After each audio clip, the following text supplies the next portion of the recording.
여러분, 혹시 이런 사람 만나보신 적 있으십니까? 말은 웃으며 하지만 그 말끝이 유난히 마음을 찌르는 사람. 나 같으면 부끄러워서 얼굴도 못 들겠다. 내가 뭘 알겠니? 세상 물정도 모르면서. 그걸 하고도 자랑이라고 말하는 거야?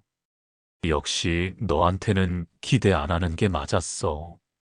그 정도밖에 못해? 이런 말들은 혀끝에서 칼이 되어 상대방에게 상처를 줍니다. 부처님께서는 말씀하셨습니다. 칼로 찌른 상처는 시간이 지나면 아물지만 말로 입힌 상처는 평생 남는다. 그만큼 말은 눈에 보이지 않는 칼이 될 수 있고 그 칼은 피부보다 마음을 더 깊이 베어버립니다. 중장년이 되고 세월이 흐를수록 우리는 주변 사람의 말의 무게를 더 절실히 느낍니다. 젊을 땐 그냥 넘어갔던 농담도 나이가 들면 마음에 오래 남습니다. 가족 모임에서 던진 말, 친구들의 사소한 한마디, 심지어는 자식이 무심코 한 말까지도요. 예를 들어 어느 60대 어머니가 있었습니다. 오랜만에 딸이 찾아와 식탁을 보며 이렇게 말했습니다. 엄마, 요즘 음식이 좀 달라졌네. 더 맛있었는데. 그 말은 단순한 느낌일 수 있었지만 어머니는 그날 밤까지 잠이 오지 않았습니다. 내가 이젠 늙어서 음식 맛이 없어졌나? 그 짧은 말이 오래도록 마음을 파고들었습니다. 부처님은 이런 말을 독화살과 같다고 표현하셨습니다. 독화살은 맞는 순간보다 독이 퍼질 때 더 고통스럽습니다. 혀에서 칼이 나오는 사람은 바로 이런 독을 품은 화살을 매번 쏘는 셈입니다. 이런 말을 자주 듣다 보면 사람의 마음이 변한다는 겁니다. 처음엔 별 뜻 없이 한 말이겠지 하고 넘어갑니다. 하지만 두 번, 세 번, 네 번 반복되면 우리는 그 말을 의식하기 시작합니다. 가까운 사람일수록 그 상처는 더 깊습니다. 왜냐하면 낯선 사람의 말은 바람처럼 흘려보낼 수 있지만 가까운 사람의 말은 마음 안쪽 깊숙이 꽂히기 때문입니다. 이 과정에서 생기는 변화가 있습니다. 첫째, 자신감이 줄어듭니다. 둘째, 사람을 피하게 됩니다. 셋째, 결국 마음의 문을 닫게 됩니다. 저는 한 70대 어르신의 이야기를 들은 적이 있습니다. 친구들이 모이는 자리에 갈 때마다 한 친구가 꼭 말끝에 비수를 숨겼습니다. 넌 아직도 그 낡은 차 타고 다녀. 그 나이에 그런 옷은 좀. 처음엔 웃어 넘겼지만 몇 년이 지나자 그는 모임에 나가지 않게 되었습니다. 그 결과 사회적 관계가 줄고 외로움이 깊어졌습니다. 부처님은 이런 경우에 혀를 다스리는 것이 곧 자신을 지키는 길이라고 하셨습니다. 하지만 혀를 다스리지 않는 사람과 계속 어울린다면 내 마음까지 다치게 됩니다. 그렇다면 우리는 어떻게 해야 할까요? 모든 칼을 피해 다닐 수는 없습니다. 하지만 내 곁에 혀에서 칼이 나오는 사람이 있다면 그 칼끝을 막는 방패는 필요합니다. 첫째, 내 마음에 질문을 던져 보십시오. 이 사람의 말은 사실인가 아니면 감정인가? 사실이라면 받아들이고 감정이라면 흘려보내야 합니다. 둘째, 거리를 조절해야 합니다. 칼이 자주 휘둘러지는 곳에서는 조금 떨어져 서는 것이 현명합니다. 물리적 거리든 감정적 거리든 조절하는 겁니다. 셋째, 말의 상처를 오래 품지 않는 연습입니다. 상처를 오래 두면 그것이 내 마음을 병들게 합니다. 마치 작은 가시가 살 속에 박혀 굼듯 오래 두면 훨씬 아픕니다. 여러분, 칼이 날아오면 가장 먼저 해야 할 건 피하는 겁니다. 혀에서 칼이 나오는 사람도 마찬가지입니다. 그들의 말이 내 마음 깊숙이 들어오지 않도록 거르기가 필요합니다. 그 말을 들었을 때 바로 반응하지 마십시오. 속으로 3번 숨을 들이쉬고 이 말이 나를 위한 건지 그 사람의 감정 배출인지 구분하세요. 대부분의 경우 그 말은 그 사람의 불만이나 불안을 풀기 위한 것일 뿐 나와 직접적인 관계가 없습니다. 부처님께서도 이렇게 말씀하셨습니다. 상대의 말은 그 사람의 마음을 비추는 거울이다. 즉, 그들의 거친 말은 내 결함이 아니라 그 사람 마음속 거친 파도의 반영일 수 있습니다. 이건 부모와 자식 관계에서도 자주 일어납니다. 예를 들어, 성인이 된 자식이 이렇게 말합니다.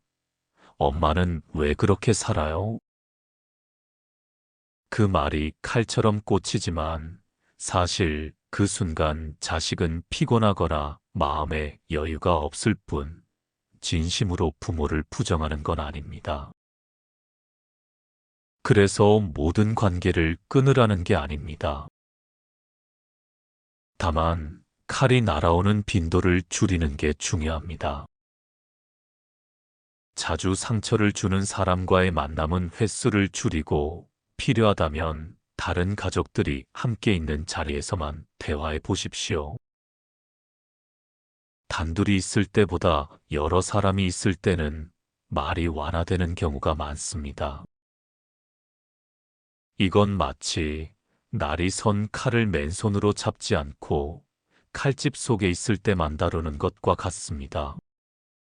아무리 거르고 거리를 둬도 예상치 못한 순간에 상처가 올 수 있습니다. 그때 필요한 게 마음의 방패입니다. 그 방패는 자존감과 내 가치에 대한 확신에서 나옵니다. 다른 사람의 말 한마디로 흔들리지 않는 중심을 세우는 겁니다. 예를 들어, 아들이 아버지는 시대에 뒤떨어졌어라고 말한다면 속으로 이렇게 되뇌어 보십시오.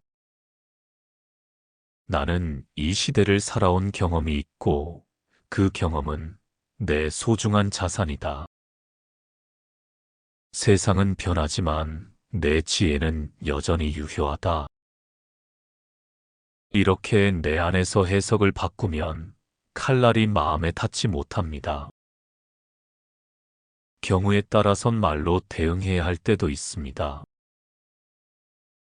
이때 중요한 건 싸우듯 받아치지 않고 부드럽게 되돌리는 것입니다.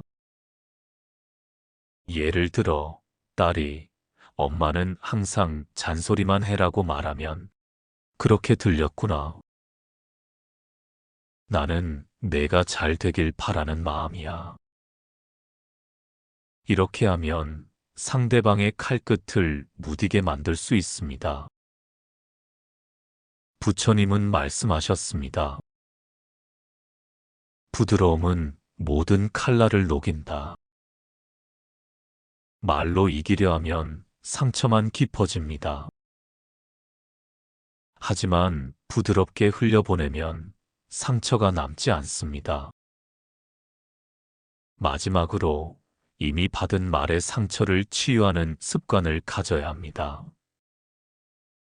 산책을 하며 마음을 가라앉히거나 좋은 책을 읽으며 생각을 환기시키는 것.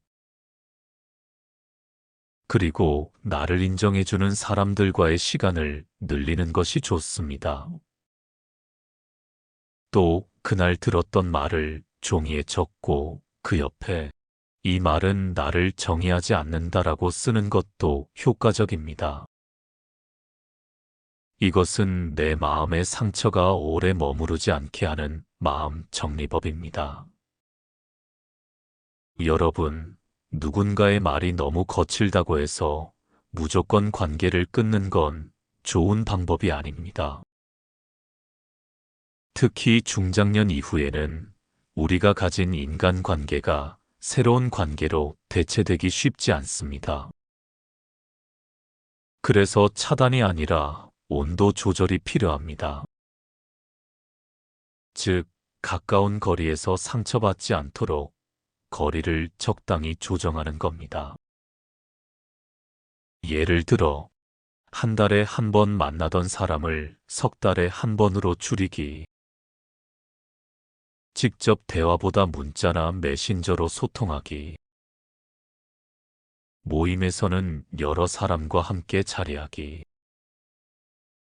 이렇게 하면 관계를 유지하면서도 칼 같은 말에 맞을 확률을 줄일 수 있습니다.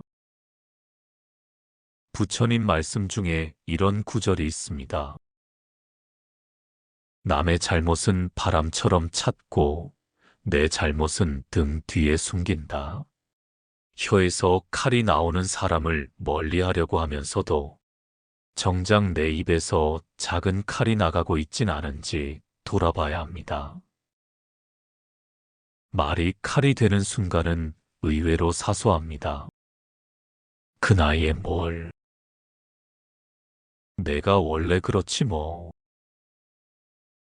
그럴 줄 알았다. 이런 말들은 농담처럼 해도 상대방 가슴에 오래 남습니다. 우리가 듣기 싫은 말은 다른 사람도 듣기 싫어한다는 걸 항상 기억해야 합니다. 말을 절제하는 습관은 단순히 침묵하는 게 아닙니다. 말을 한 박자 늦추고 그 사이에 이 말이 칼인지 꽃인지를 생각하는 겁니다.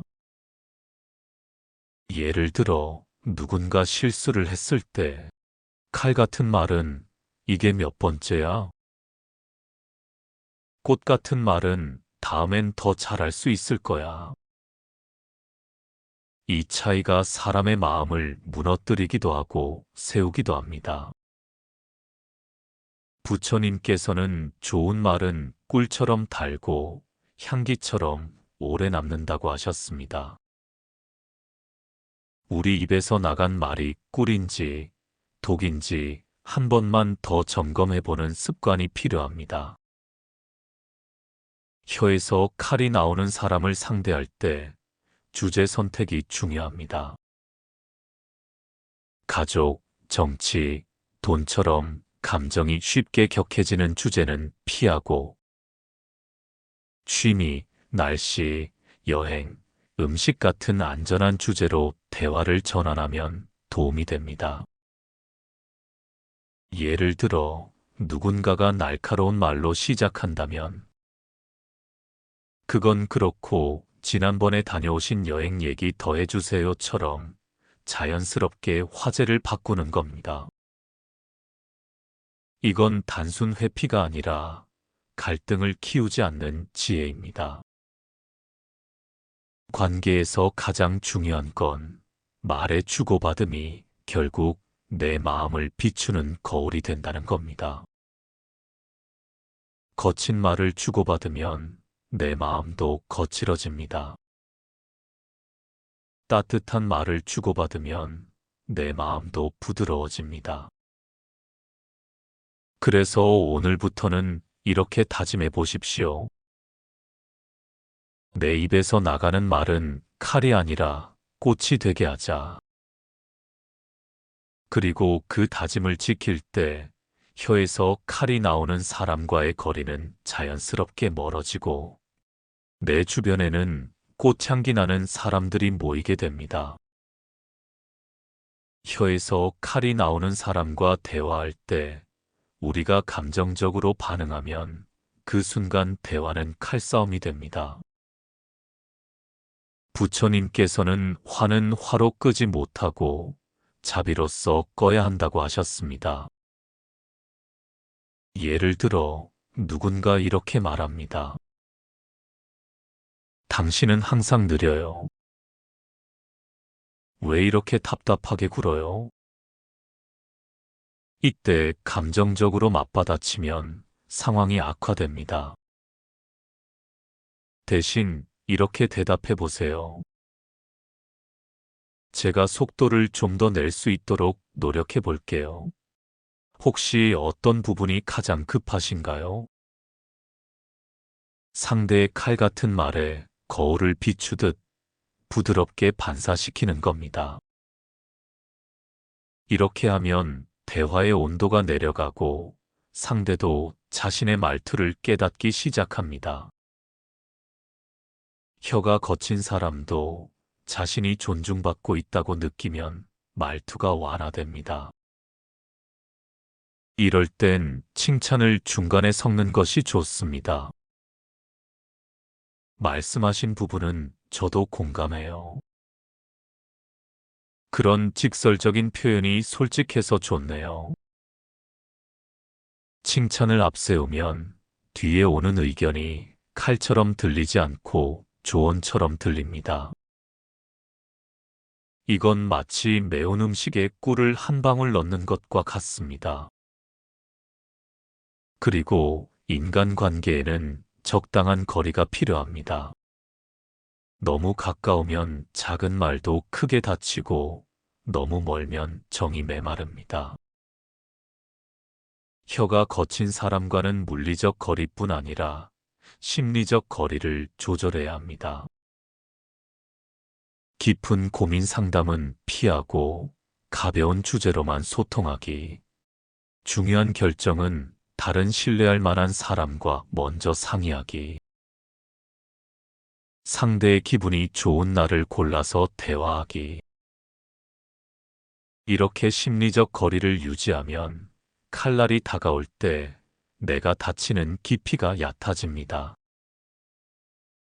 부처님 말씀에 이런 구절이 있습니다.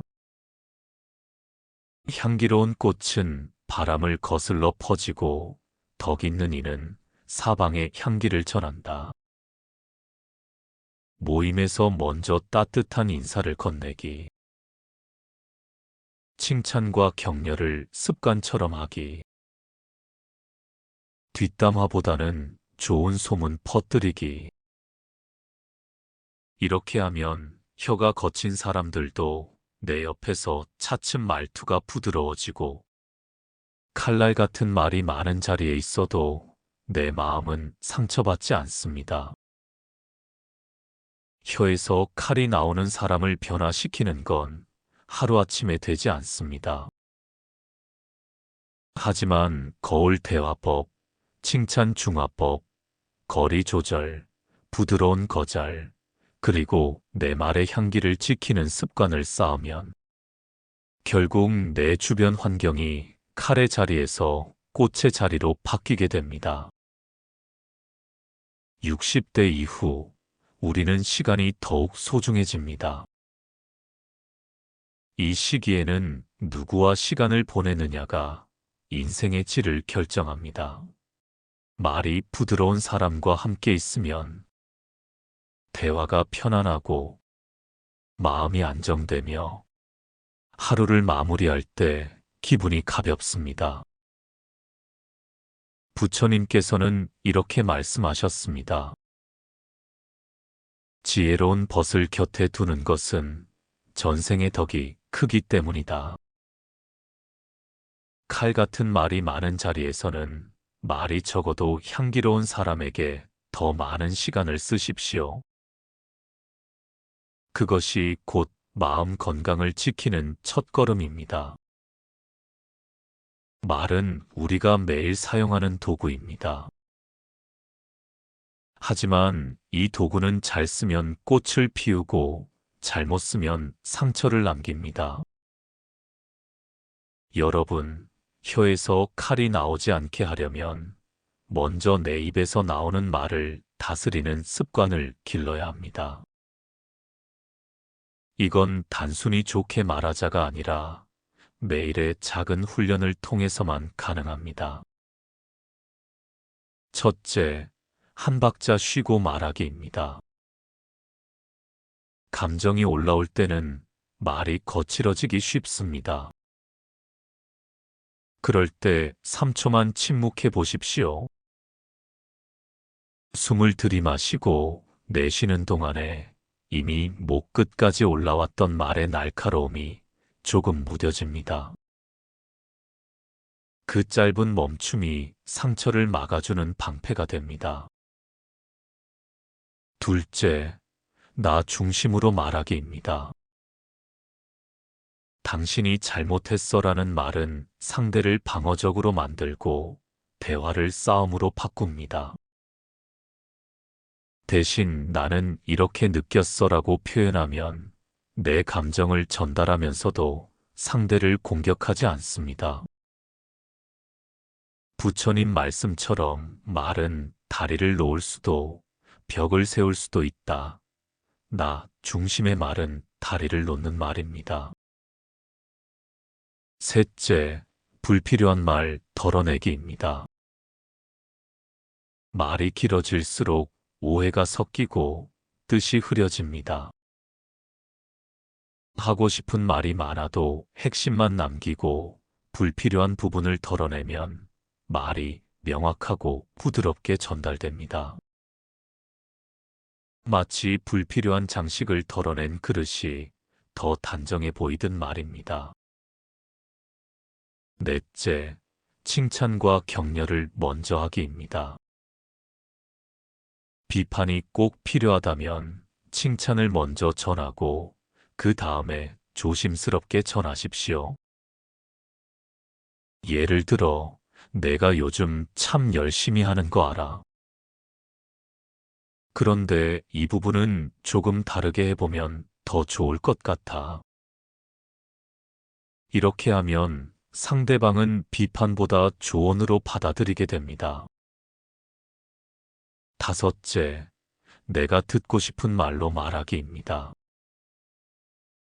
내가 듣기 싫은 말은 다른 사람도 싫습니다. 말을 하기 전 이 말을 내가 들었을 때 어떤 기분일까? 를 먼저 떠올려 보십시오. 이 말이 칼이 될까? 꽃이 될까? 이 한 번의 점검이 많은 상처를 막아줍니다. 이 5가지 습관은 부모와 자식 사이에도, 부부 사이에도, 친구 사이에도 그대로 적용됩니다. 특히 가까운 사이일수록 말이 더 거칠어지기 쉽기 때문에 의식적으로 관리하는 것이 필요합니다. 부처님은 말은 씨앗과 같아 뿌린 대로 거둔다 하셨습니다. 내가 꽃씨를 뿌리면 늦게라도 꽃이 피어납니다. 내가 가시를 뿌리면 언젠가 그 가시가 나를 찌릅니다. 60대 이후에는 꽃씨만 뿌리는 삶을 선택해야 합니다. 그렇게 해야 남은 날들이 편안하고 떠날 때도 후회가 없습니다. 혀에서 칼이 나오는 사람과의 거리를 지키고 나의 혀를 부드럽게 관리하는 것은 내 마음과 관계를 지키는 가장 확실한 방법입니다. 여러분, 오늘부터 말의 힘을 상처가 아닌 꽃으로 쓰십시오. 그러면 인생의 마지막 장까지 따뜻하고 평온한 대화를 나누게 될 것입니다. 감사합니다.